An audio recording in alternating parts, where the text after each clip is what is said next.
Olá, pessoal, sejam todos bem-vindos e bem-vindas ao nosso primeiro ciclo formativo nacional em Ecologia Integral. Essa atividade é uma realização do Grupo Conecta VET, com apoio da Rede Internacional de Profissionais que Atuam nas Ciências Ambientais, a EcoOne. Os encontros são online e gratuitos, e seguem todas as terças-feiras até o dia 27 de outubro. O horário é das 19h30 às 21 horas. Sempre pelo canal da Conecta VET no YouTube, tá? Aproveito para lembrar vocês, não se esqueçam de inscrever, tá, no nosso canal e deixar o joinha lá pra gente. Ao final de cada encontro, tá, são sugeridos pela editora Cidade Nova títulos relacionados à linha temática, né, do encontro. No caso do dia de hoje, serão sugeridos alguns títulos. Não deixe de seguir, tá, em nossas redes sociais, o endereço, ele vai estar na descrição da transmissão, tá bom? Aqueles, tá, que estão inscritos na modalidade formativa, não se esqueçam de responder o questionário enviado, né, que vai acompanhar lá no grupo do Telegram, tá? Então, vocês acompanham, né, as atividades do Telegram, para vocês, tá, as atividades lá. E fazer o check-in, tá, com algumas perguntas ou comentários também aqui no chat do YouTube, tá, durante a transmissão, tá, de todos os encontros. Algumas dessas perguntas e comentários, elas serão lançadas ao vivo, e havendo tempo suficiente no finzinho aqui da nossa transmissão de hoje, nós responderemos algumas dessas perguntas, tá? Caso contrário, nós responderemos elas lá durante a semana via Telegram, tá bom? Nossos encontros semanais, eles têm por objetivo promover o diálogo entre o conhecimento científico, que será permeado pela encíclica Laudato Si, do Santo Papa Francisco. Sempre, né, o cuidado da casa comum, né, sempre com esse enfoque. E o carisma da unidade de Chiara Lubich, fundadora do Movimento dos Focolares, tá, com o intuito de entender a crise socioambiental contemporânea e buscar novas soluções coletivas. No nosso encontro da semana passada, nós vimos o eixo ver, né, que foi ecologia integral e a crise climática. Para quem perdeu, tá, semana passada, pode conferir essas palestras gratuitamente no canal do Conecta VET aqui no YouTube, tá bom? No encontro de hoje, nós trataremos do eixo julgar, o grito da terra e o grito dos pobres. Aí uma frase agora para vocês, só para a gente poder, né, antes de passar a palavra para os palestrantes, uma palavra de Santo Ambrósio, tá, no século IV, ele diz o seguinte: a terra foi criada como um bem comum para todos, para os ricos e para os pobres. Quando ajudas o pobre, tu, rico, não lhe dás o que é teu, mas te restitui o que é dele. Uma frase bem importante aí para a gente começar já nesse clima aí de reflexão, para esse eixo julgar aí, para esse dia de hoje. Tá bom? Então, vamos começar. Então, hoje, né, primeira conferencista é a Suzana Moreira, tá? Então, o tema da palestra dela é o grito da terra e o grito dos pobres, tá? Ela é formada em teologia pela PUC do Rio e mestranda em teologia sistemática pela mesma instituição. Ela é animadora Laudato Si desde 2017. Suzana, muito obrigado aí pela sua participação, obrigado por aceitar o nosso convite, estar presente aqui com a gente hoje, tá? E a palavra é sua. Boa noite, Flávio, muito obrigada pela acolhida. Boa noite, Daniel, boa noite, Lívia. Fátima e Giovana também, que estão nos bastidores e proporcionando esse evento, esse momento de reflexão. Vou começar aqui já com os meus slides, porque daí, assim, eu fico atenta ao tempo e não passo dos limites. Vou esperar só um pouquinho. Vamos lá, para a gente falar sobre o grito da terra e o grito dos pobres, eu vou trazer aqui a perspectiva científica, teológica. Às vezes a gente esquece que as ciências humanas fazem parte do saber científico. E para a gente falar sobre a ecologia integral, a gente tem que, então, lembrar que nas ciências humanas, a ecologia é entendida como um saber multidisciplinar. E por isso é tão importante a gente ter essa perspectiva teológica da Laudato Si. Uma coisa também, só antes de começar, que eu gosto de falar também na minha apresentação, que eu sou bolsista CAPES, que eu acho que hoje em dia a gente está num momento tão delicado em relação ao investimento na educação, e parece que ninguém conhece muito bem quem são os bolsistas que estão fazendo as pesquisas nas nossas universidades, e eu sou uma delas na área de teologia. Então, vamos lá. Para a gente contextualizar a teologia da Laudato Si, a gente tem que entender quais são os métodos teológicos no pensamento do Papa Francisco. O primeiro ponto importante, então, é a metodologia do ver, julgar e agir, que foi criada pelo cardeal Cardijan, e ele foi uma das pessoas que influenciou o Papa João XXIII, em 1961, a lançar a encíclica Mater e Magistra, que é Mãe e Mestra, né? Um dos documentos da doutrina social da Igreja, que estava celebrando os 70 anos da primeira encíclica da doutrina social da Igreja, que foi a Rerum Novarum. E esse método Ver, Julgar e Agir, vocês já estão vivendo ele na prática através desse curso, né? E basicamente se trata sobre fazer um estudo da situação, apreciar essa situação a partir de princípios e examinar, então, a determinação de como concretizar esse exame, essa apreciação, e daí como colocar em prática. Na teologia contextual latino-americana, que é de onde vem o Papa Francisco, esse método teológico ganhou um campo fértil, muito, muito fértil, porque na América Latina, a teologia começou a ser desenvolvida a partir do contexto de que somos o continente mais cristão, mais católico do mundo, mas, ao mesmo tempo, o continente mais pobre, mais desigual e com mais estruturas de injustiça. E isso acaba sendo uma contradição enorme. Então, esse método da doutrina social da Igreja, ele é predominantemente o método usado na teologia latino-americana. Então, tudo isso faz parte do contexto do pensamento teológico do Papa Francisco e que influencia a Laudato Si. Para a gente pensar, então, sobre o grito da terra, a gente tem que voltar para as nossas noções, né, do que é a cosmovisão cristã sobre a teologia da criação, teologia da salvação. A gente vai ver como as duas estão intimamente relacionadas, a criação e a salvação. Cosmovisão quer dizer, né, essa visão macro de entender não só nós, humanidade, em relação à Terra, mas em relação a todo o cosmos, tudo que existe, tudo que já existiu, tudo que vai existir. E para a gente falar, então, sobre a teologia da criação, a gente tem que rever os relatos bíblicos e tocar numa das questões que acabou sendo mal formulada ao longo dos séculos, sobre a noção do pecado original, para a gente poder entender, então, o que é o pecado ecológico, e, a partir de tudo isso, então, entender qual que é essa dinâmica da teologia da salvação em relação a essa terra, em relação a essa criação. Então, começando pelos relatos da criação em Gênesis, a gente tem que lembrar que toda a Bíblia, ela não busca explicar o como as coisas são feitas, como as coisas aconteceram, mas o porquê e o para quê, né? Isso não só no Antigo Testamento, mas no Novo Testamento também. Quando a gente lê as histórias de Jesus, o principal não é os fatos, que isso é uma coisa muito do contexto de hoje em dia, a maneira como a nossa cabeça funciona, a gente quer saber exatamente como as coisas se deram, né? Fato, dá para ser provado e tal.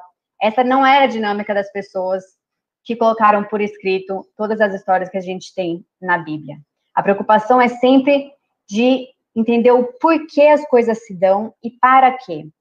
E entender isso, então, diante da revelação de Deus. Então, por que Deus se revela? Para que Deus se revela? E nos relatos da criação, então, são dois relatos diferentes. Se a gente lê Gênesis 1 a Gênesis 3, dá para perceber nitidamente no quarto versículo do capítulo 2 que tem uma mudança na narrativa. E é como se a história começasse de novo. E é justamente porque tem um primeiro relato, que é o relato mais novo, na verdade, não é o mais antigo, de tradução eloísta. E depois vem o relato mais antigo, que é um relato de tradição sacerdotal, mas os dois se complementam. São diferentes, existem certas divergências, né? A gente tem o primeiro relato que fala sobre a criação em 7 dias, que nos dá essa intencionalidade por detrás de entender a criação como processo. E tem o segundo relato que fala, então, da criação de Adão. E Adão é um termo em hebraico que significa o gênero humano. É a palavra para a universalidade da humanidade. E logo em seguida, nesse segundo relato, daí, depois da criação de Adão, é criada, então, a distinção entre o gênero feminino e o gênero masculino, que daí são dois outros termos em hebraico, que é ish e isha. Então, quais são as convergências desses dois relatos diferentes? Tanto o primeiro quanto o segundo, eles apontam para a supremacia da ação divina na criação. Deus cria por querer criar, por transbordar amor e para incluir essa criação na dinâmica de amor. E, portanto, a humanidade ela é criada dentro dessa chave de leitura de comunhão com a criação. Comunhão para o amor. É uma comunhão para a humanidade, para todas as criaturas, para tudo que existe, estar em relação uns com os outros e com Deus. Então, dentro desse contexto dos relatos bíblicos, como que a gente entende o que é o pecado original? Ou o pecado originante, que é um termo que tem muitos teólogos que preferem usar. Entender o pecado originante é entender essa chave de leitura da criação em comunhão. Porque então, e daí a gente trago aqui essa frase do patriarca Bartolomeu, que o Papa Francisco cita já no início da Laudato Si, que um crime contra a natureza é um crime contra nós mesmos e um pecado contra Deus. Nisso, o Papa Francisco e o patriarca Bartolomeu já remetem à noção de pecado ecológico, mas que está intrinsecamente relacionada com a noção do pecado originante. Porque o pecado é o rompimento das relações de comunhão, que a intenção da criação era viver nessa comunhão. Então, qualquer ação ou omissão que rompe essa possibilidade de comunhão é um pecado. E é a partir desse rompimento que vão surgindo todas as outras dinâmicas de egoísmo, de soberania, né, daí cria essa rede negativa, né, a comunhão numa perspectiva negativa, das consequências que o pecado originante leva para uma realidade pecaminosa. E então, entendendo essa dinâmica da comunhão, na nossa criação, nós somos colocados com uma responsabilidade, porque somos os únicos capazes de cuidar da criação. Somos os únicos com, né, a habilidade de entender e de pensar e de co-criar com Deus esse espaço em que a gente vive e convive e pensar nas nossas relações. Por isso,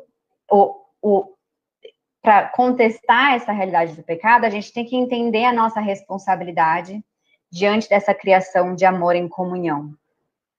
E nisso, então, para a gente poder exercer essa responsabilidade, a gente tem que entender a natureza como um dom, né? Se a gente crê em Deus Criador, a natureza é um dom desse Deus Criador e é uma revelação de Deus. É assim, né, eu gosto de fazer essas comparações que às vezes ajudam a gente a entender melhor. Se a gente vê um quadro de Picasso, a gente automaticamente sabe que é Picasso e a gente sente algo de Picasso no quadro. Mesmo o quadro não é Picasso, obviamente, mas o quadro diz algo sobre Picasso. E é a mesma coisa com a natureza e com tudo que existe, tudo que foi criado por Deus. Nada do que foi criado é Deus plenamente, né? Deus é Deus.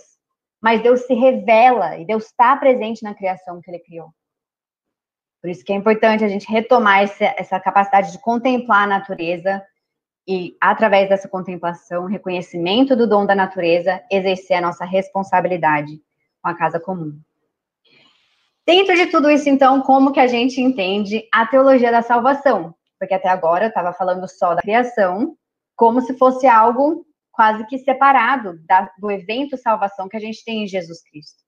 Mas não é. E daí aqui a gente tem esse versículo de Romanos 8, que remete muito a essa integralidade da criação e da salvação, que diz: A criação aguarda ansiosamente a manifestação dos filhos de Deus, com a esperança de ser também ela libertada do cativeiro da corrupção, para participar da gloriosa liberdade dos filhos de Deus.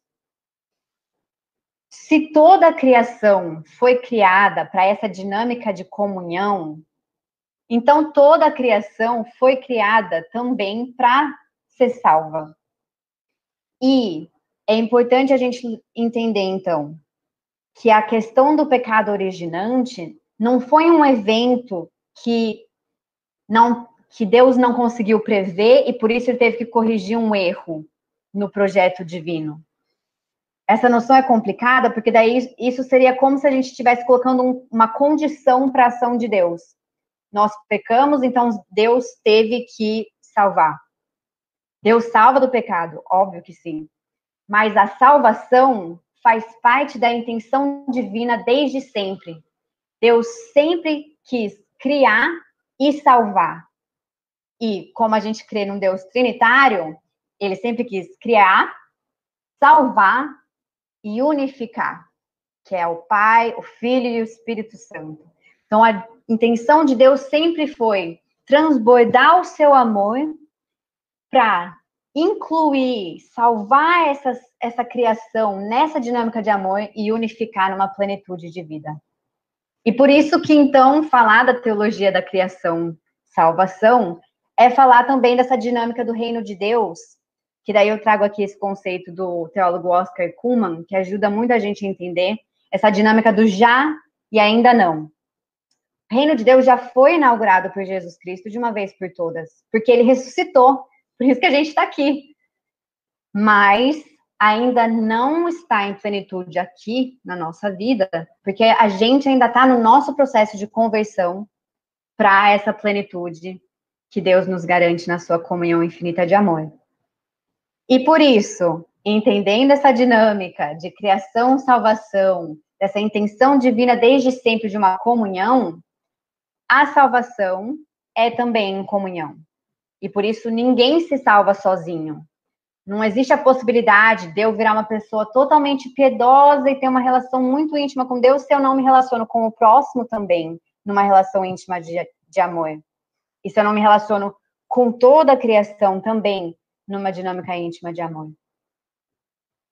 E com isso, então, a gente pode entrar agora na compreensão teológica do grito dos pobres e entender, tendo esse contexto da teologia da criação e salvação, qual que é a pertinência da doutrina social da igreja, como que isso vem de toda uma tradição de séculos, né, desde o princípio do cristianismo. Então, primeiro eu vou pontuar alguns princípios básicos da doutrina social da igreja, depois eu vou falar sobre a ecologia no pensamento dos predecessores do Papa Francisco, e em seguida a importância das conferências episcopais latino-americanas, porque todo esse contexto também ajuda a gente a entender a dinâmica por detrás da maneira como o Papa Francisco desenvolve a Laudato Si e a noção na Laudato Si sobre ecologia integral. Então, começando com esses 3 princípios, existem alguns outros da doutrina social da igreja, mas acho que esses 3 resumem de uma maneira muito boa. E aqui eu já tinha colocado a frasezinha que já escutamos aqui no início, de Santo Ambrósio, do século IV, mas essa frase eu coloquei justamente para a gente entender, gente, século IV já existia uma tradição da igreja falando sobre essa tensão que existe entre os ricos e os pobres, entre a destinação dos bens e a dinâmica que a gente tem enquanto sociedade e como que a gente vive para manter a dinâmica de comunhão a qual somos chamados. Por isso, então, o primeiro pontinho que eu coloco aqui é essa questão do bem comum, porque se a gente entende que fomos criados para viver em comunhão, essa comunhão tem que ser uma comunhão de um bem para todos. E por isso, a respeito sobre esse bem comum, o outro princípio é a destinação universal dos bens. Tudo que foi criado é destinado para todos. Então, se existe gente que contém para si supérfluos, assim, né? Isso fere a dinâmica da comunhão e acaba sendo um pecado também. porque a destinação de todas as coisas é para todos. O Papa Francisco ele fala muito sobre a dinâmica da suficiência, né, da gente voltar a resgatar essa lógica de não preciso comprar tudo ou ter coisa de sobra ou ter coisa guardada. Eu só preciso do suficiente, né? Voltar para uma simplicidade de vida. Outro pontinho importante, outro princípio é a subsidiariedade, que diz respeito à liberdade e à proteção dos âmbitos de dinâmica social. E por isso se ressalta a importância da participação na vida social e política. Então, todos os cristãos católicos, por esse princípio da doutrina social da Igreja, são chamados a participar na vida social e na vida política. Agora, isso não quer dizer que seja uma questão partidária, obviamente que não, mas é entender que toda a dinâmica da humanidade, ela parte de determinadas células sociais e que, por isso, são políticas, porque política a gente entende como uma dinâmica de relação em sociedade. Então, desde a célula principal e fundamental, né, fundante, basilar, que é a família, até as mais macros de governo, de ONGs, tudo isso diz respeito à vivência da fé cristã, da fé católica.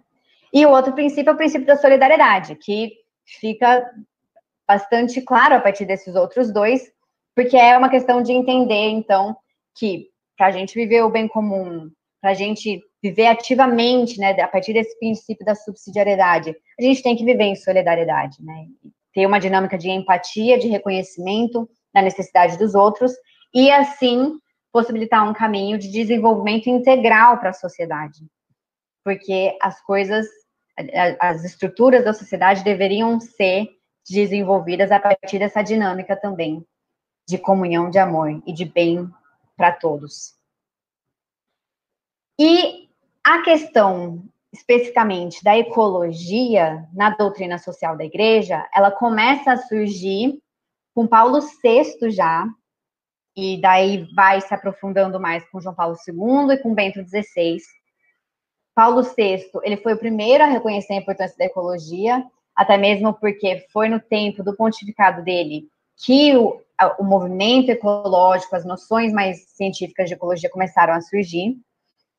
E daí, João Paulo II, ele começa a fazer mais essa dinâmica entre as questões ambientais e sociais, por isso ele teve a preocupação de criar um compêndio da doutrina social da Igreja, e ele é o primeiro Papa a usar a expressão conversão ecológica, reconhecendo justamente o quanto que falar de ecologia diz respeito à fé cristã e à vivência da fé cristã, por isso que a gente tem que trabalhar por uma conversão ecológica para respeitar a criação de Deus.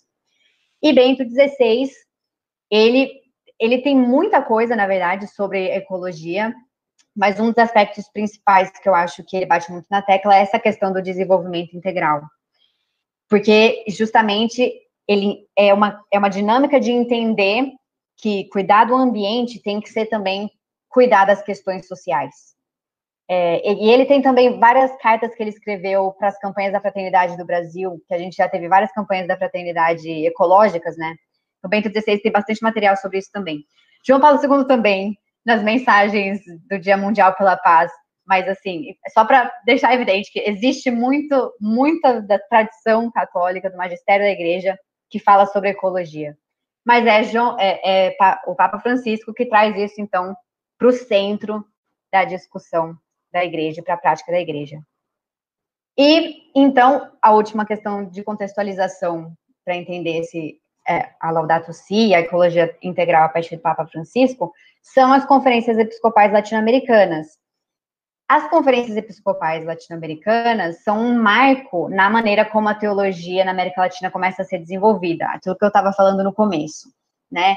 É uma teologia contextual porque os bispos, naquele contexto do Concílio Vaticano II, quando a Igreja estava entendendo que precisava se abrir para dialogar com o mundo, porque não estava mais comunicando a boa nova, os bispos na América Latina perceberam, estamos num contexto extremamente paradoxo, né? O maior continente cristão, católico, e mais marcado pela desigualdade. É dentro desse contexto, então, que surge a opção preferencial pelos pobres, por entender que, e daí trazendo o que a gente já contextualizou sobre a teologia da criação e salvação. Se fomos criados para essa comunhão e para essa promessa de uma vida em abundância, e existe todo um grupo de pessoas que não tem a possibilidade dessa vida em abundância devido à estrutura da sociedade em que a gente vive, então a gente precisa fazer uma opção preferencial por eles. Então é uma opção preferencial pelos pobres, e por isso o teólogo John Sobrino vai dizer que fora dos pobres não há salvação. Por quê? Né, a gente falou, a salvação, ninguém se salva sozinho.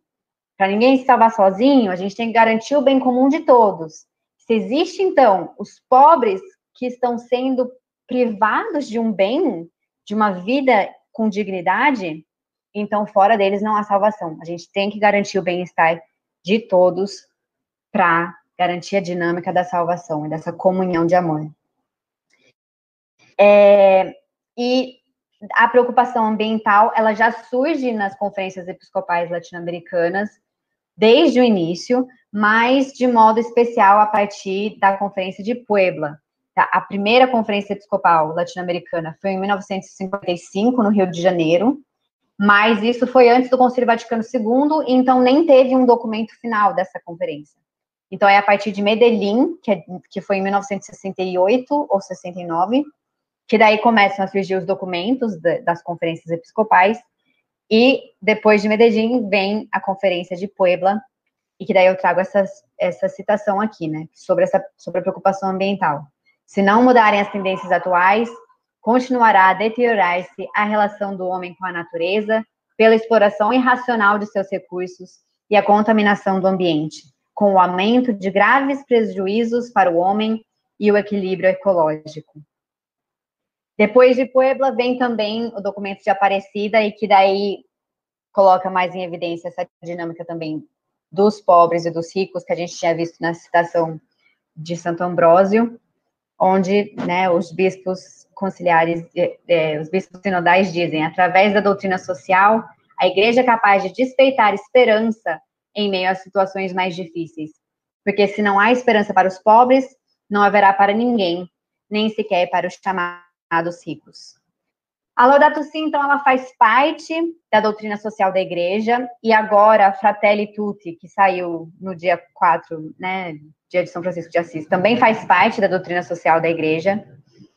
E essa ecologia integral, que é o motivo do nosso curso aqui, e que é a intenção, o fio condutor por trás de toda a Laudato Si, vem dessa colheita feita pelo Papa Francisco sobre os relatos da criação, sobre a tradição da igreja. E então os pontos que eu trago aqui são coisas que, de certa forma, a gente já viu através de todo esse trajeto, e por isso aqui eu vou só pontuar resumidamente, para já ir encerrando a minha fala. Entender o reino de Deus em relação à ecologia integral. O reino de Deus é uma coisa de já, né, já foi inaugurada por Jesus Cristo, mas ainda não.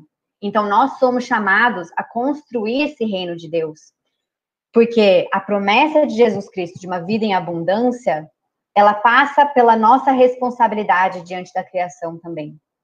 E por isso que é preciso, então, uma conversão ecológica, um entendimento da nossa inserção nessa.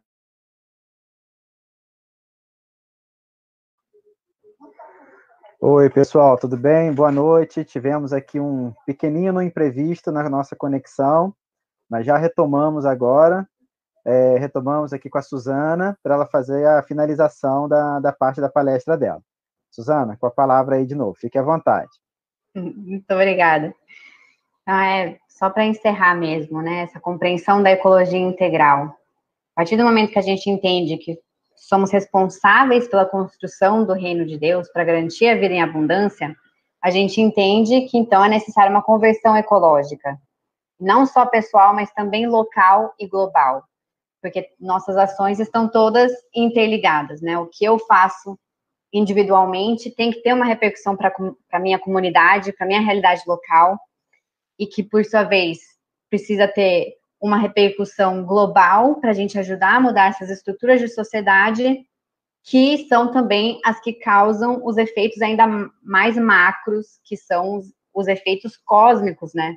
De toda essa dinâmica de comunhão que a gente vive, tudo está interligado, então tudo tem consequências em todos esses âmbitos, né? Pessoal, local, global, cósmico. João Paulo II, inclusive, ele faz tem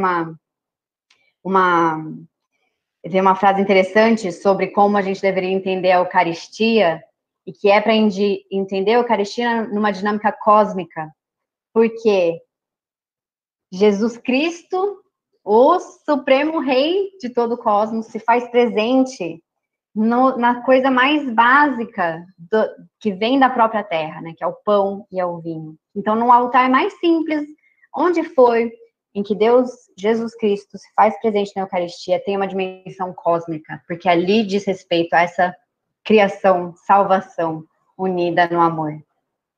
E, por último, uma questão importante sobre a ecologia integral, a partir do pensamento do Papa Francisco, é a noção de que o tempo é superior ao espaço. Em que sentido?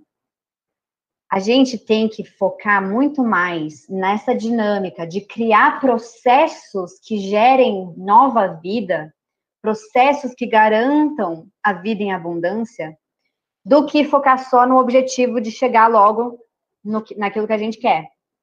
A gente quer um espaço mais sustentável, mais ecológico. Não adianta a gente querer as coisas imediatas, porque tudo na natureza e na realidade humana exige um processo.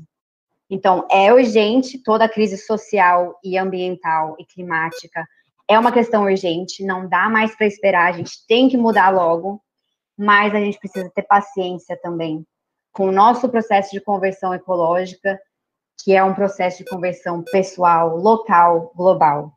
É preciso entender a urgência, mas entender a urgência com paciência também, respeitando os nossos processos para mudar os hábitos de vida. E assim eu encerro, então, essa apresentação, essa noção da ecologia integral a partir da dinâmica teológica, e agradeço muito, e estou animada para escutar a Lívia e o Daniel.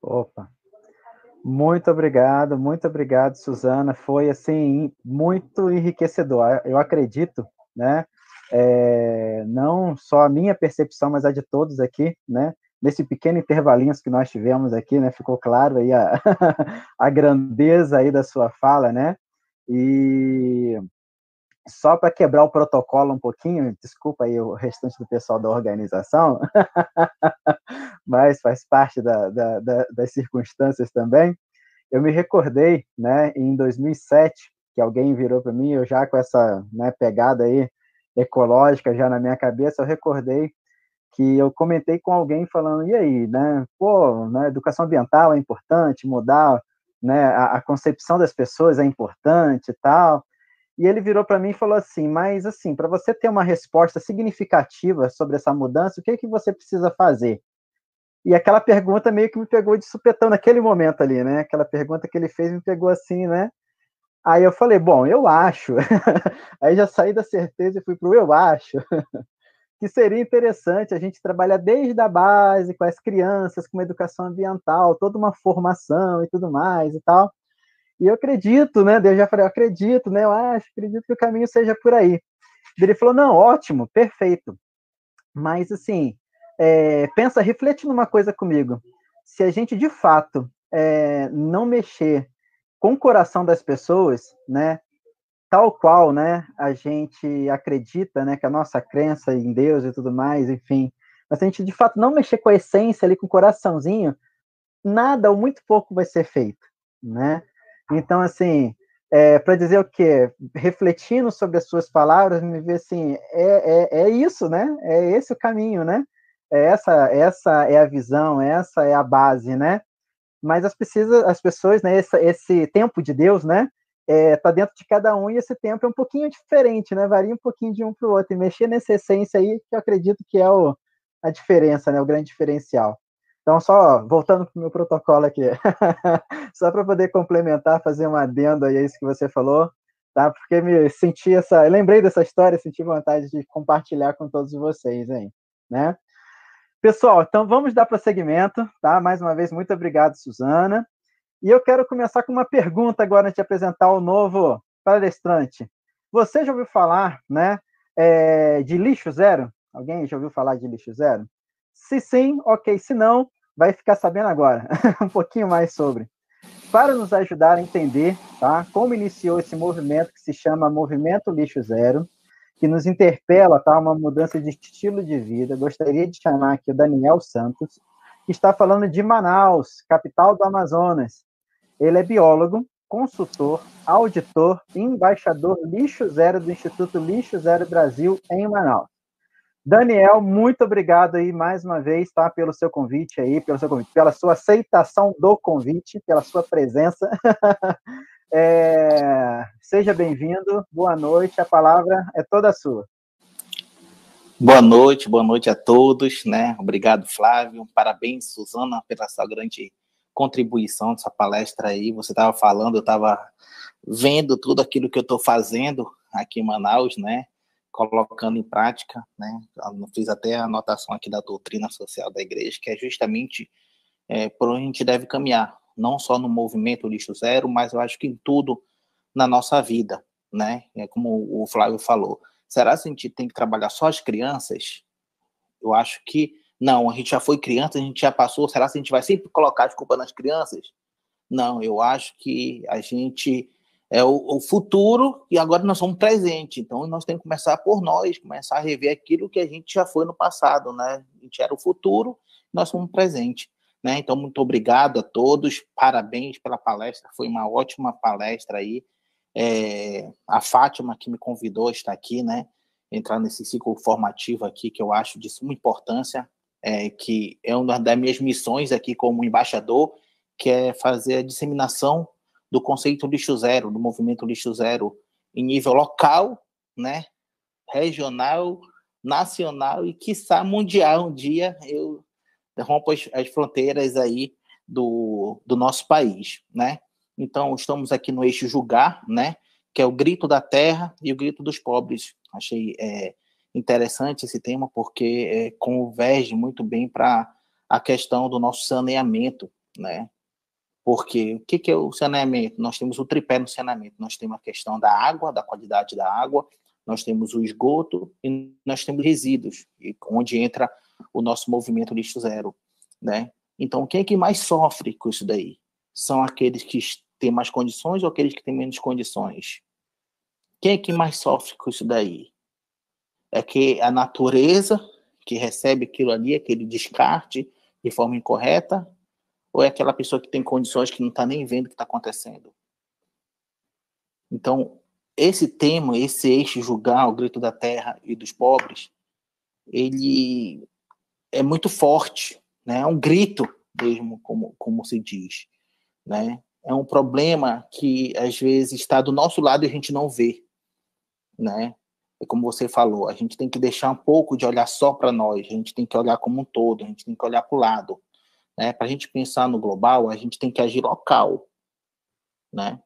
Então, vem muito o que eu vou dizer aqui essa noite, vou tentar dizer aqui para vocês, né? Então, como já foi falado, eu sou biólogo, né? Especialista em ecologia, que foi que a Suzana falou o tempo todo na nossa palestra aí, e estou como embaixador, né, do Instituto Lixo Zero Brasil aqui em Manaus desde 2019, é o meu segundo ano, né, e sou consultor e auditor também, né, tem uma empresa aqui de consultoria ambiental, trabalho com consultoria, e estou tentando fazer um diferencial aqui para minha cidade, que é considerada a capital do mundo do aspecto de biodiversidade, mas a gente sofre muito com a questão, né, para vocês terem uma ideia, nós estamos das 26 capitais, nós temos em penúltimo lugar em questão de arborização. Então, se a gente está no meio da floresta amazônica, a maior floresta do mundo, e nós temos na capital, no meio da floresta, que nós temos pouca arborização. Então, é uma coisa sem nexo, né? Vocês devem pensar isso daí. Daniel, é isso que você está falando, é verdade? Manaus é considerado uma das poucas áreas com arborização do Brasil. Mas vamos lá, depois da minha apresentação, eu quero falar um pouco o que é esse movimento Lixo Zero. Daniel, esse movimento Lixo Zero é de Manaus, é do Brasil? Não. Esse movimento é internacional. Ele começou nos Estados Unidos, se dissipou pela Europa, pela Ásia, está na África e está aqui no Brasil, né? E quem representa essa disseminação desse conceito Lixo Zero aqui no Brasil é o Instituto Lixo Zero Brasil. Então, atualmente, nós, em todas as capitais, praticamente, nós temos embaixadores, que são representantes, nós somos voluntários pela causa da disseminação do conceito Lixo Zero, né? E o que diz esse movimento? O que quer dizer o movimento Lixo Zero? É uma preocupação em diminuir a geração, né? Utilizando umas 5 ferramentas, que nós chamamos de 5 R's, que vamos colocar pela ordem de prioridade, que é o repensar, que eu acho que é tudo isso que vem sido falado, quem foi falado aqui com a Suzana. Depois é o recusar. Terceiro é o reduzir. O quarto, reutilizar. E por último vem o reciclar.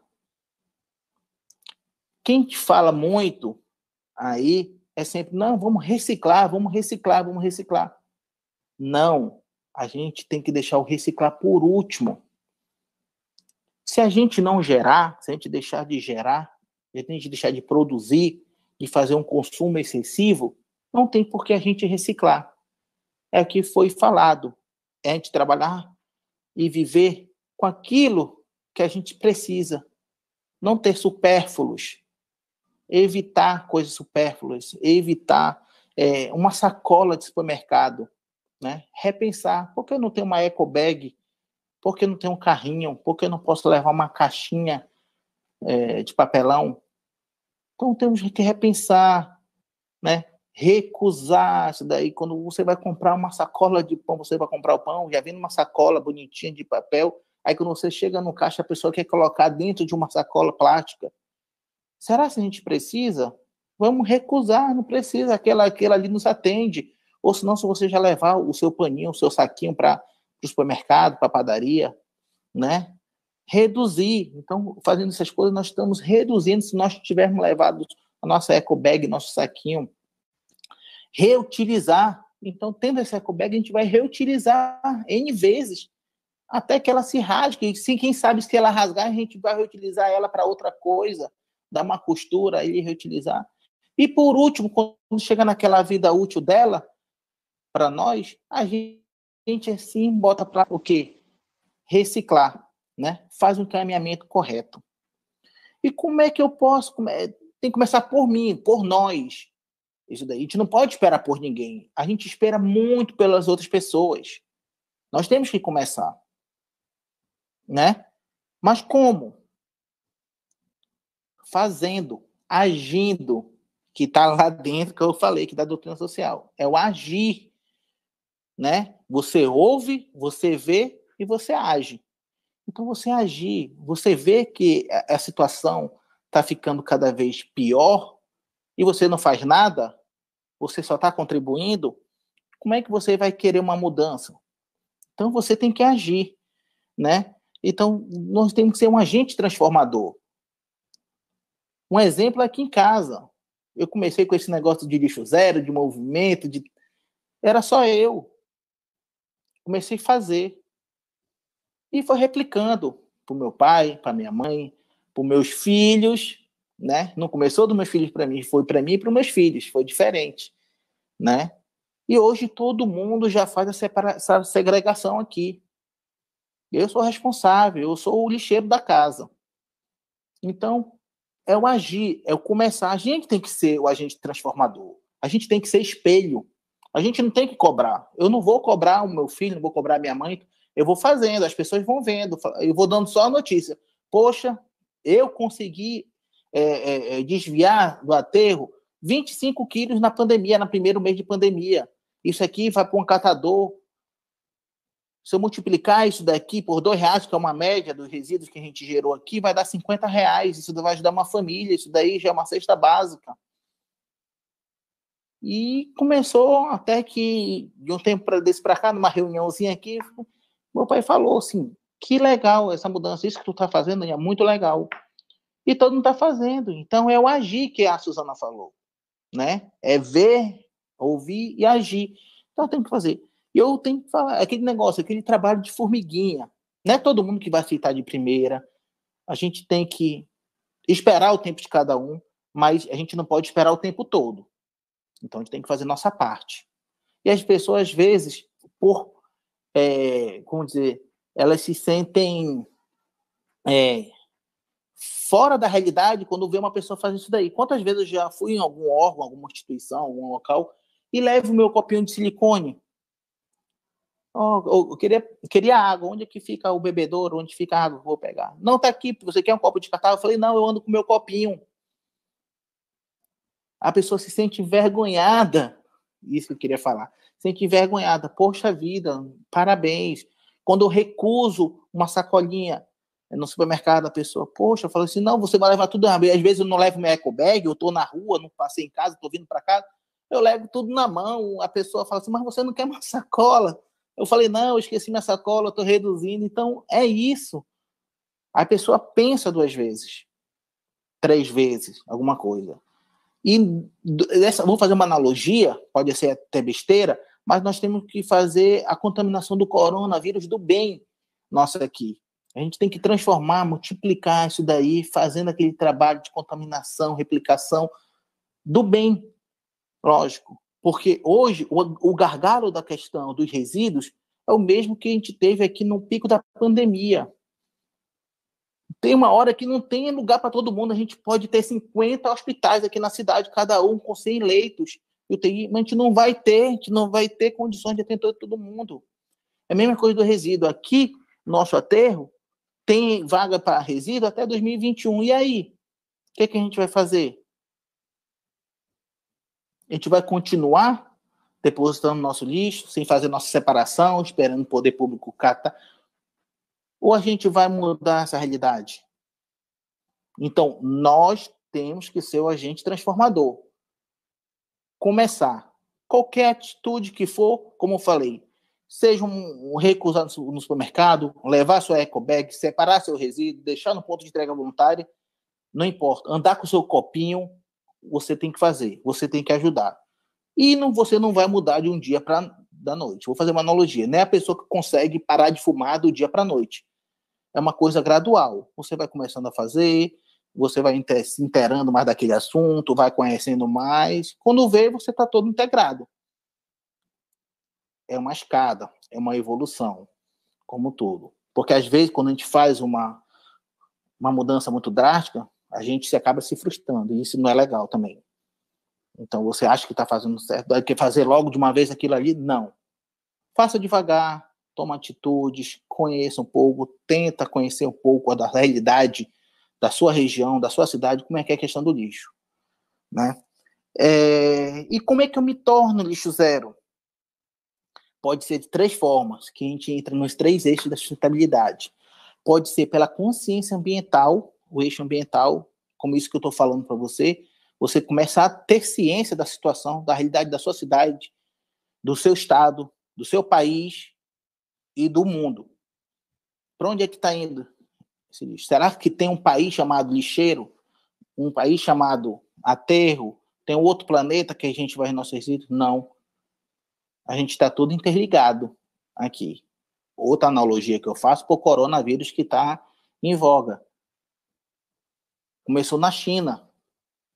Acabou aqui nas aldeias aqui indígenas, aqui mais afastadas do Amazonas. Então é todo mundo interligado, não tem para onde fugir. Então a gente tem que pensar local, agir local para pensar global. Não tem para onde fugir. Então esse primeiro eixo, na parte ambiental, a gente tem que ter essa consciência. Depois é a questão econômica. Será que vai ter que ter leis? Será que vai ter que ter infrações, autuações para eu poder mudar as minhas atitudes? Será que tem que mexer no nosso bolso, mexer no meu bolso, no seu bolso, no nosso bolso, para a gente mudar? Porque quando acabar aqui a vida útil do nosso aterro, vai ter que ser construído outro, e já foi falado que não vai ser mais aterro público, vai ser uma questão privada. E tudo que é privado é cobrado. Mais uma taxa que a gente vai ter que pagar, ou a gente prefere fazer o certo e deixar de pagar? E tem o outro eixo, que é a questão social, né, que é o tripé da sustentabilidade. Por que que dentro dos lixões, que hoje ainda é a maior parte da cidade do Brasil, tem pessoas ali dentro?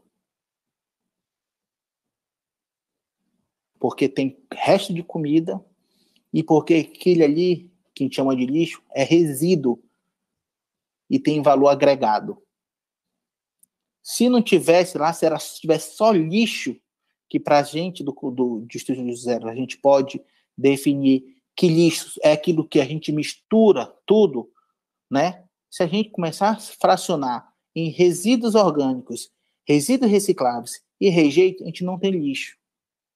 A gente consegue resolver nosso problema. Mas a partir do momento que vai tudo ali e as pessoas estão ali, é porque alguma coisa ainda tem de valor ali dentro, não tem? Então a gente tem que pensar no social. Será que as pessoas mereciam estar ali? Será que não era melhor tirar dali, fazer cooperativas, ter ponto de entrega voluntária na cidade, criar associações, cooperativas para elas gerarem ali emprego e renda? Então essas mudanças é um efeito dominó. A gente tem que pensar para melhorar. Então, onde tem pessoas, dependendo daquilo ali, é porque tem valor agregado naquilo ali. Aquilo ali tem muito potencial econômico que nós estamos jogando fora, tanto de material quanto de dinheiro, né? Para vocês terem uma ideia, em Manaus são mais de 200 milhões de reais por ano que são colocados para a questão da coleta e para a destinação final do resíduo, né? E proporcionar para cada cidade. Nós temos 2 milhões e 200 mil habitantes aqui em Manaus, né? Então, cada cidade deve ter nessa proporção, uma média de R$ 8 mensais por pessoa, por habitante que gasta com essa questão. E aí, como é que eu posso fazer para me tornar ou melhor, como é que eu posso diferenciar o lixo zero? É uma utopia ou uma realidade, o lixo zero? Quando a gente fala no lixo zero, ele é uma palavra muito forte, né? Lixo zero. E acabei de falar para vocês que nós, do Instituto, o conceito de lixo zero é justamente isso. Se a gente separar, não é que não vai ter lixo, nós chamamos de rejeitos. Se nós separarmos o lixo orgânico, que é 50%, para fazer composto e biofertilizante, e a gente elimina 50% dos problemas. Os resíduos recicláveis, eles geram de 30% a 40% daquilo que nós produzimos, que é papel, papelão, plástico, vidro, isopor. Tudo aí tem um potencial de reciclabilidade. E o que é aquilo que considerado lixo, que são rejeito, que não tem mais jeito, não tem como mais se aproveitar? Só fica em torno de 10%, no máximo 15%, que é praticamente o lixo do banheiro. Aqui em casa, eu vi essa diferença, quando vocês começarem a fazer, se vocês já fazem, vocês veem a diferença, a quantidade que a gente diminui de saco de lixo. Antes de eu entrar para isso daí, era todo dia um saco de lixo indo para a lixeira, o carro coletor passar e pegar. Hoje em dia, a gente só pode colocar lixo 3 a 4 vezes, né? Umas 2 vezes por semana, no máximo. Porque tudo que eu faço a triagem, o que eu fiz meu setor de reciclagem aqui em casa, separo tudo, peso tudo, faço a minha gestão e contribuo, faço a minha parte, né? Vou atrás das cooperativas, vou atrás de um ponto de entrega voluntário e faço a destinação correta. Porque eu sei que eu vou contribuir não só para a não extração de recursos naturais, que praticamente é finito, não com uma destinação incorreta desses resíduos. Eu não vou estar enterrando dinheiro. E aquilo ali vai estar gerando emprego e renda. Daniel, mas é muito utópico. Não é. Se você não faz, começar a fazer, você vai ver que é uma realidade. Uma analogia que eu faço também da questão do lixo comigo, vocês estão vendo meu porte. Não sou magro, não sou nada. Eu estou parado, mas fui eu, triatleta. Daniel, você foi triatleta? Mas como? Eu também não acreditava. Mas o como? É fazer. É começar. Se eu vou começar a correr, eu vou começar a caminhar. Um dia eu vou caminhar 1 quilômetro, outro dia eu vou caminhar 1,5 quilômetro. Quando chega no final de 30 dias, já estou correndo. É exatamente a questão do lixo. Então, é difícil? É. Mas se a gente não começar, a gente sempre vai achar utópico. Tudo é utopia a partir do momento que a gente não começa a fazer. Se a gente começar a fazer, começa a virar uma realidade. É dar o primeiro passo. Seja para o maratonista, seja para a questão do resíduo, seja para qualquer coisa na sua atividade. Quero ser médico. Não vai estudar? Não vai entrar numa faculdade de medicina? Como é que você vai ser médico? Tem que fazer. A gente tem que começar.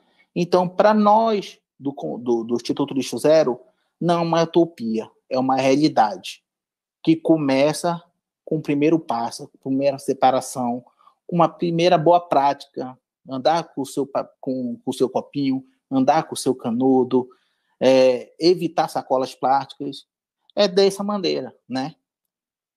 E como é que está essa realidade no Brasil? Pessoal, nós temos 5.500 municípios.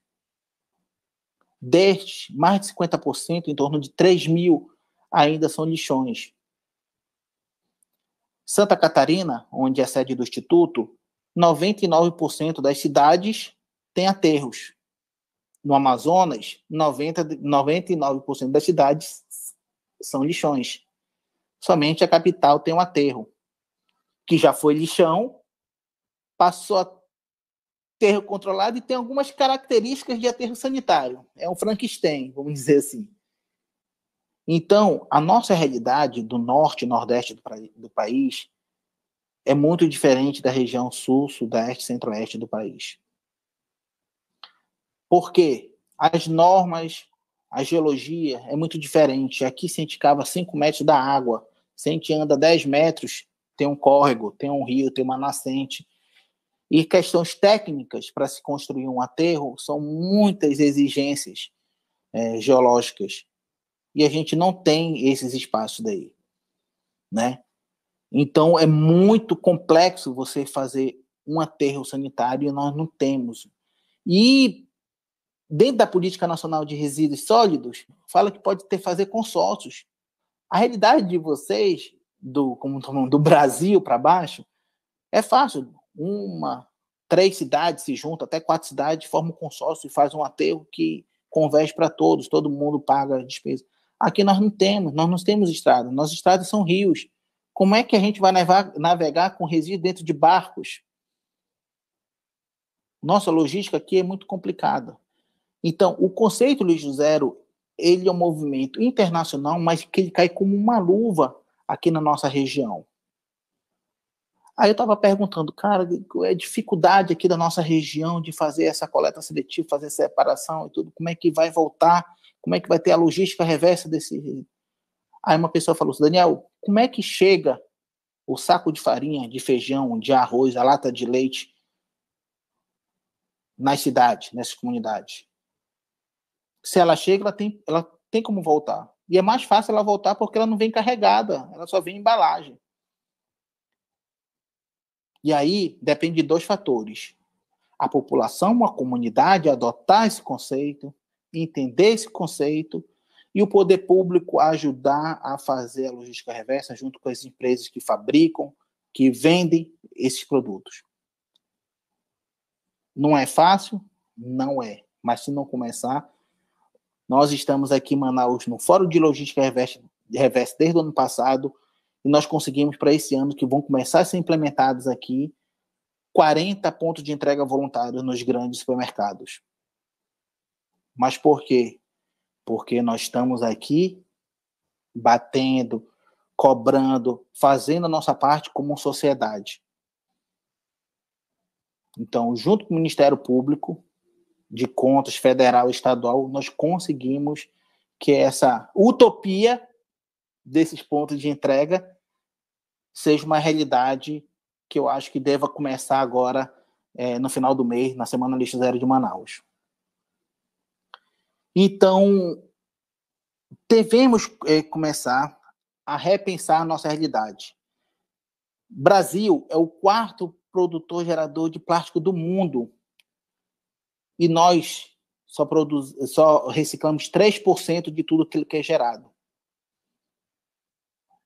Manaus só recicla 1,8% de resíduo.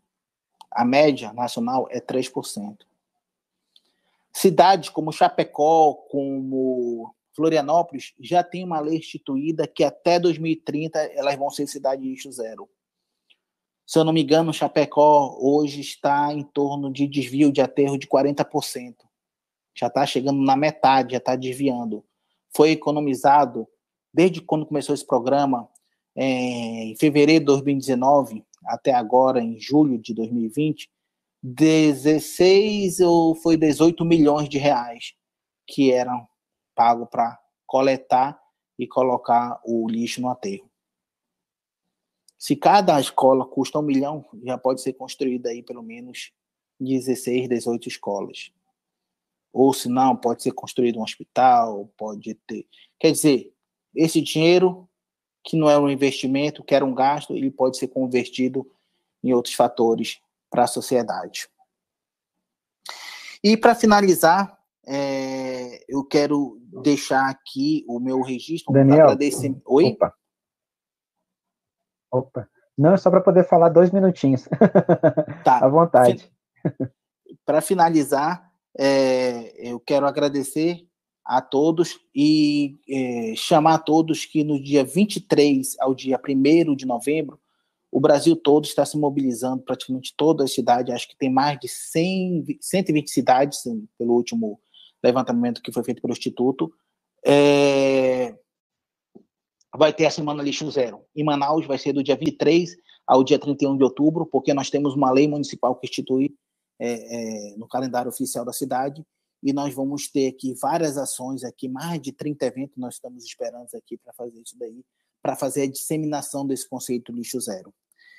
Então, quero agradecer mais uma vez, espero que eu tenha colaborado aí, e vamos repensar, vamos pensar e vamos deixar a reciclagem por último na linha, a sucessão aí da questão dos resíduos. Vamos fazer a nossa parte. Uma pequena atitude causa uma grande transformação. Muito obrigado, boa noite a todos. Muito obrigado, Daniel, pela sua presença, pelas suas informações esclarecedoras, e algumas aí, esses dados, né, um pouquinho alarmantes, né, pouquinho não, bastante alarmantes, né, a gente precisa realmente, de fato, repensar, né, as nossas ações,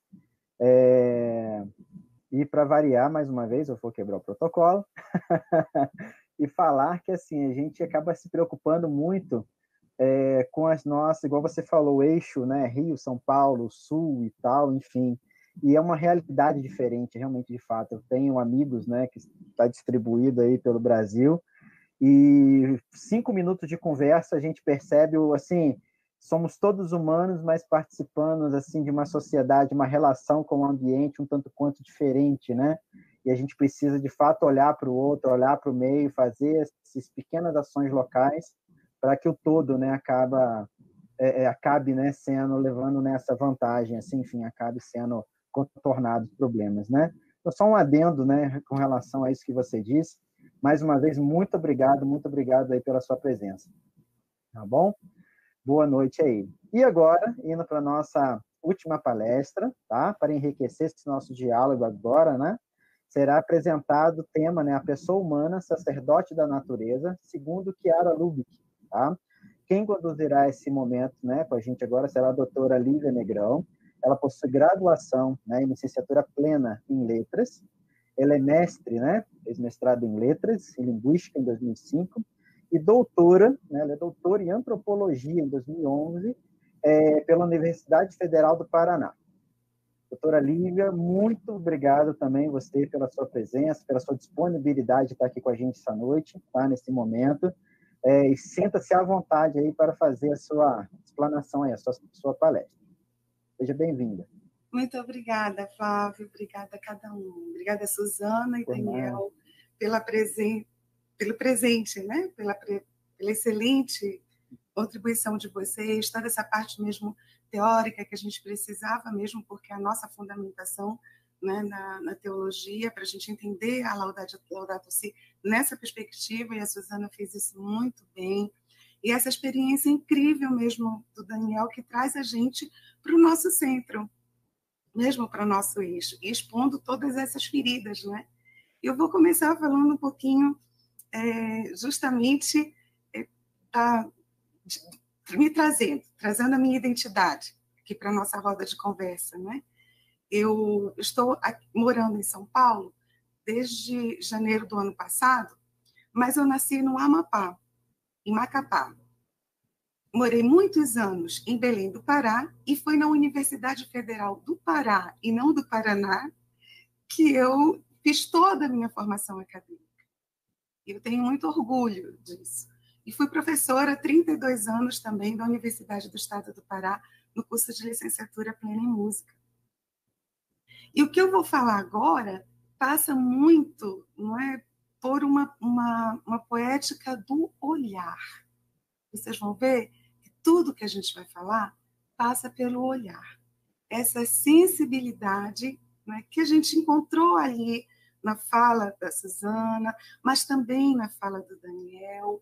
E agora, parece, Daniel, que a gente só tem uma saída. Nós precisamos nos tornar sacerdotes. E Chiara Lubich, que foi tão bem apresentada na semana passada pela nossa amiga Sandra Teixeira Ferreira, a Sandra apresentou tão bem Chiara Lubich, não é? E é ela que nos faz esse convite hoje. Mas sacerdote, será que precisa ser esse sacerdote do ponto de vista teológico, não é? Da teologia, né, Suzana? Nem tanto. Olha só. Quando eu comecei a trabalhar no curso de música, o EPA, eu comecei a dar uma disciplina e foi por isso que eu fui para antropologia, por isso que eu migrei da linguística para antropologia, que se chama etnomusicologia, que estuda a música do ponto de vista do seu contexto, né? São as práticas musicais. E eu descobri uma tradição que eu não conhecia ainda, que se chama cordões de pássaro. Nessa prática musical, que só existe no Pará, nessa prática musical, que também é chamada de opereta da Amazônia, existe um pássaro que está preso numa gaiola e ele foge da gaiola. Quando a personagem Marquesa sai da sua casa e vai até a mata, para a floresta, para onde esse pássaro se esconde, foge, ela encontra com um caçador. E aí depois, não é, ela conversa com esse caçador, mas o caçador acaba atirando no pássaro. Depois eles chamam os seres das florestas, não é? As fadas, semelhante ao que acontece, ao mesmo enredo do boi bumbá ou do bumba meu boi. Não é? Então chama a fada, chama o pajé, chama o médico mesmo. E no final, se eu quiser acabar com a brincadeira, o pássaro não ressuscita. Mas se eu quiser que a tradição continue, o pássaro ressuscita. Faz sentido naquilo que a gente está falando aqui, não é? A pessoa que mantém, que cuida desta tradição, se chama guardiã ou guardião. Quem é um sacerdote? O sacerdote é um guardião ou uma guardiã. Se eu olho do ponto de vista do nativo. E agora, eu queria trazer algumas contribuições aqui para a nossa reflexão da antropologia cultural, começando pelo Bronislaw Malinowski, que escreveu Argonautas do Pacífico Ocidental, que é um cânone da antropologia. Né? Então, ele foi um antropólogo polonês do final do século XIX. Né? Então, imagina, a gente está falando nessas coisas agora, mas a gente pensa que isso nunca existiu, sim. Há muito tempo as pessoas refletem sobre. E quando o Malinowski realiza a sua pesquisa, ele conta que, na sua experiência etnográfica, ao descrever o que ele via, que no caso aqui específico, a construção do barco na Nova Guiné, ele percebe que o seu olhar de pesquisador influenciava na interpretação da cultura, daquilo que ele estava vendo. Era o olhar dele europeu, ocidental, que influenciava na leitura de uma cultura que não era a cultura dele, uma cultura não ocidental. Isso porque ele não conseguia olhar com os olhos da cultura, do ponto de vista do nativo. Quem é o nativo no cordão de pássaro? É aquela guardiã, é aquele guardião. Quem são os nativos hoje? Somos nós. Onde nós estivermos, em cada comunidade nas quais nós estivermos. A Ruth Benedict diz que a cultura é como uma lente através da qual o homem vê o mundo. São homens de culturas diferentes. Acabamos de escutar na fala do Daniel o quão diferente nós somos. Mas são essas culturas diferentes, são esses homens e mulheres de culturas diferentes, que usam lentes diversas e que, portanto, têm visões desencontradas das coisas. E aqui desencontradas não no sentido pejorativo, mas no sentido da diversidade mesmo. Vemos de modo diferente, mas não errado. O Papa Francisco, nesta encíclica que nós estamos celebrando, ele diz, na página 120, no número 146 da Laudato Si, ele diz: os nativos devem se tornar os principais interlocutores no diálogo. Para eles, a terra não é um bem econômico, mas dom gratuito de Deus e dos antepassados que nela descansam, um espaço sagrado com o qual precisam interagir para manter a sua identidade e os seus valores. Eles, quando permanecem em seus territórios, são quem melhor os cuidam. Quando permanecem em seus territórios, porque estão sendo expulsos há mais de 500 anos dos seus territórios, no caso do Brasil. Existe um certo mal-entendido em Gênesis, capítulo 1, versículo 28, quando nós lemos: e Deus os abençoou e disse: sejam fecundos, multipliquem-se, encham a terra e submetam. Dominem os peixes do mar, as aves do céu e todos os seres que se remexem na terra, sobre a terra. Nós aqui entendemos dominar, submeter como posse.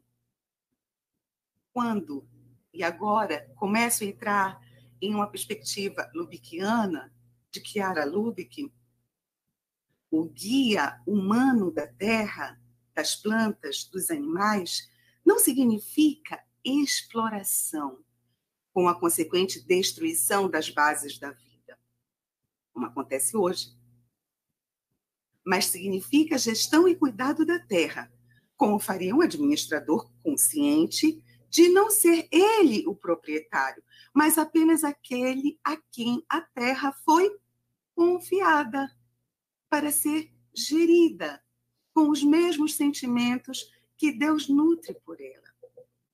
Como é implicitamente afirmado em Gênesis 2:15, Deus põe o homem no jardim do Éden para o cultivar e guardar, guardiã. Portanto, a fim de que cuide dela de forma responsável. Estamos sendo responsáveis? Chiara Lubick nos diz: à luz de Jesus e do seu mandamento novo, existe algo a mais. A criação encontra a sua estrada para chegar a Deus e a pessoa a sua verdadeira fisionomia. Em relação às outras criaturas, a pessoa humana se distingue não somente pela sua atividade racional, mas, sobretudo, pela capacidade de relacionar-se e criar eventos de comunhão, nos quais as criaturas tornem-se livres de si mesmas e comecem a se dirigir ao outro. Fecho aspas. Daniel acabou de falar para a gente aqui, né?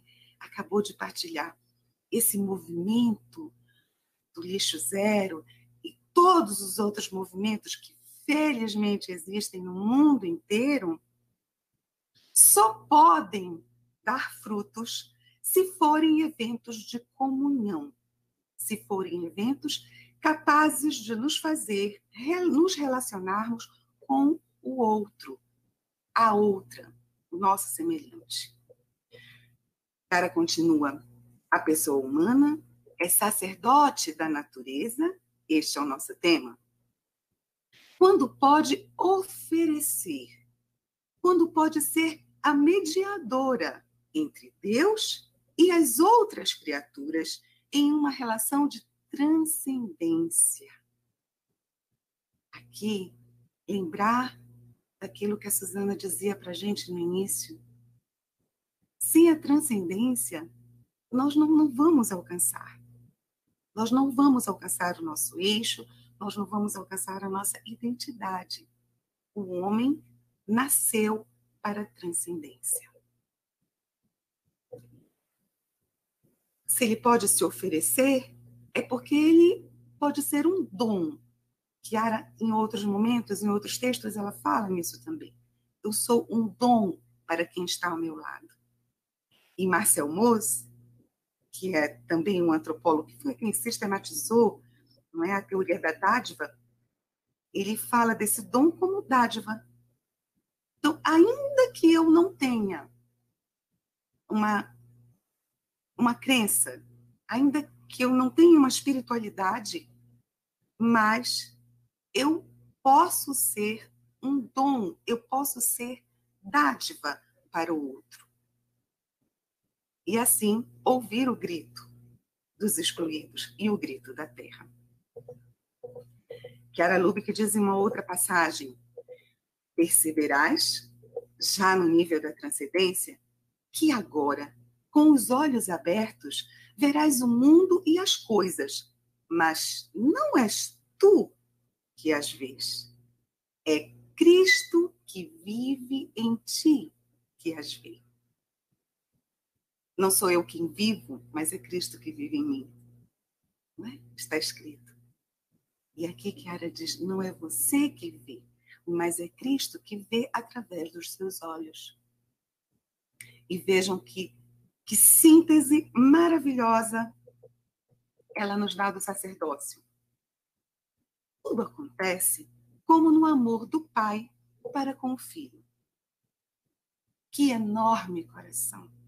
E que sorriso de Deus para as coisas através dos nossos olhos. Deus que ama e sorri através dos nossos olhos. Para essa natureza, para esses irmãos, para essas irmãs chagadas, excluídas.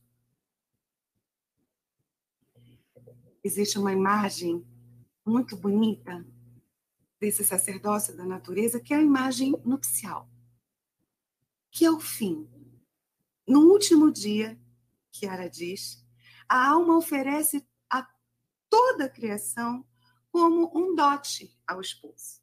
Olha, cheguei, este é meu dote, é isto que tenho. E ele o que faz?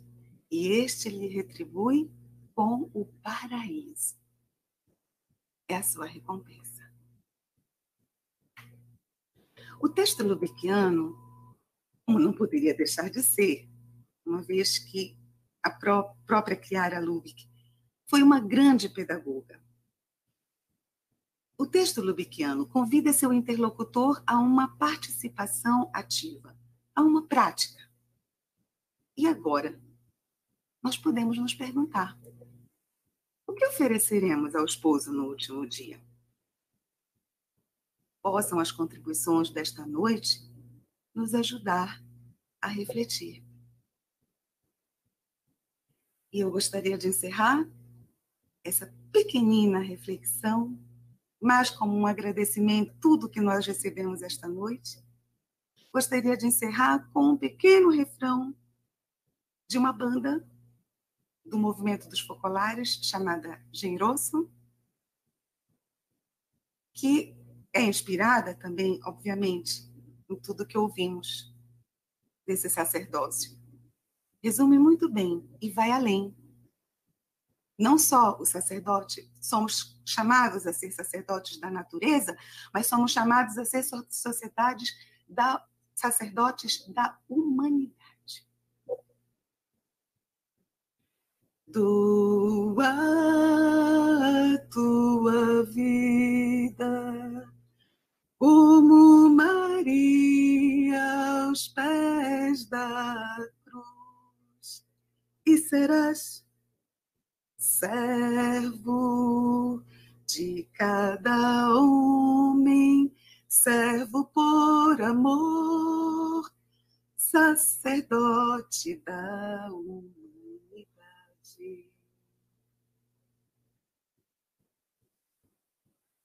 Obrigada. Obrigado, Lívia. Muito obrigado aí. Muito obrigado mesmo, tá? Pela sua presença, pelos seus esclarecimentos aí, pelas suas colocações dessa teologia, por que não, né? Lubiquiana, né? Eu vi pela primeira vez, me soou muito bem. Muito bom. Gente, ó, estamos aí caminhando para o final, tá, do dia de hoje. Quero só falar com vocês, tá, que na próxima semana o encontro ele falará sobre o eixo refletir, tá, conversão ecológica, como cuidar da casa comum, tá? Mas antes da gente finalizar, eu vou dar uma olhadinha aqui, né, alguns comentários, algumas perguntas que fizeram aqui no chat. Como o nosso horário ele está apertadinho, tá? Vocês se sintam à vontade de responder, mas vamos, né, fazendo o nosso tempo aqui, porque foi tão bom que nós estamos com o tempo apertado. Eu peço aí desculpas caso venha, né, ficar alguma pergunta em aberto. A gente está lá no nosso canal, lá no Telegram, a gente vai esclarecer, a gente participa, né? Vou chamar vocês mais uma vez para participar lá do Telegram, que ficar em aberto aqui a gente responde por lá, tá bom? Então deixa eu abrir aqui, ó.